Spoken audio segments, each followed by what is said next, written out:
Hey, Teddy K here for Best Buy Plugin, and in this video review we take a look at the Samsung Gear S3 Frontier smartwatch.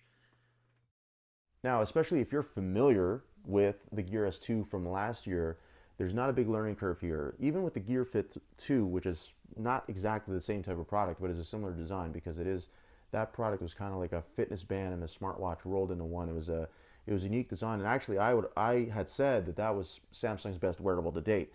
Now, the Gear S3 is firmly in the smartwatch category, but with the Frontier, so there's the Frontier and the Classic. I'm wearing the Frontier here.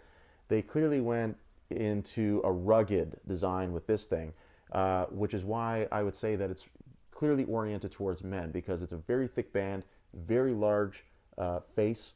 It's a heavier watch as well. So, ladies, I mean, I could be wrong, but I don't think this is for you. But it is for people who expect quite a bit out of this big frame.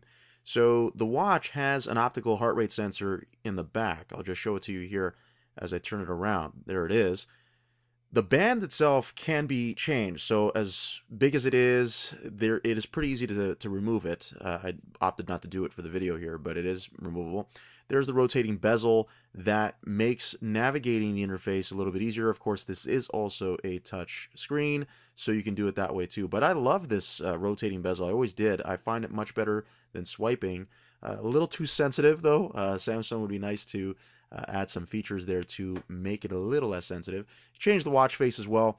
This is important. I'm going to show you a different one that's a little bit more traditional looking. I'm going to go back to the one that I had before because I found that was really good for shortcuts to exercise features.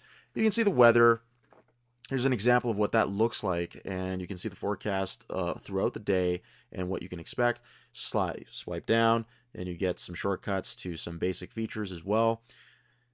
This is what the main interface looks like, and we're going to the exercise. So this is a key part of this device, right? So that's just the calorie usage, and I'm going to swipe across and just show. It's a little early in the morning here, so I haven't done anything yet, but you can change the activity type, the target. All this is going to be familiar. If you are familiar with the Tizen interface or the Tizen operating system that Samsung uses for their wearables, especially from this year, all of this is going to look familiar, especially with the Gear S2. So as I just show you some of the different exercises, I pick one, and it's as simple as just starting. The Gear S3 is supposed to recognize certain exercises on its own, so I don't have to do this manually every single time. But I found that with certain exercises I had to in some cases, but there were other cases where it did, like so elliptical or bike, it seemed to know that I was moving and it recognized what the exercise was. So very cool. Now that was a feature that the Fit 2 had as well.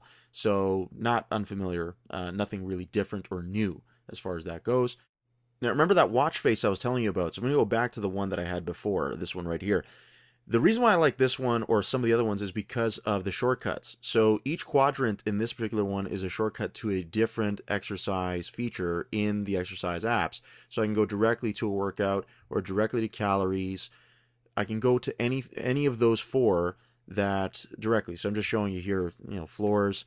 And some of these are customizable too, which is cool. But the sleep tracking was pretty good too, even though I'm showing you an example of where it actually didn't work very well. I slept far longer than that.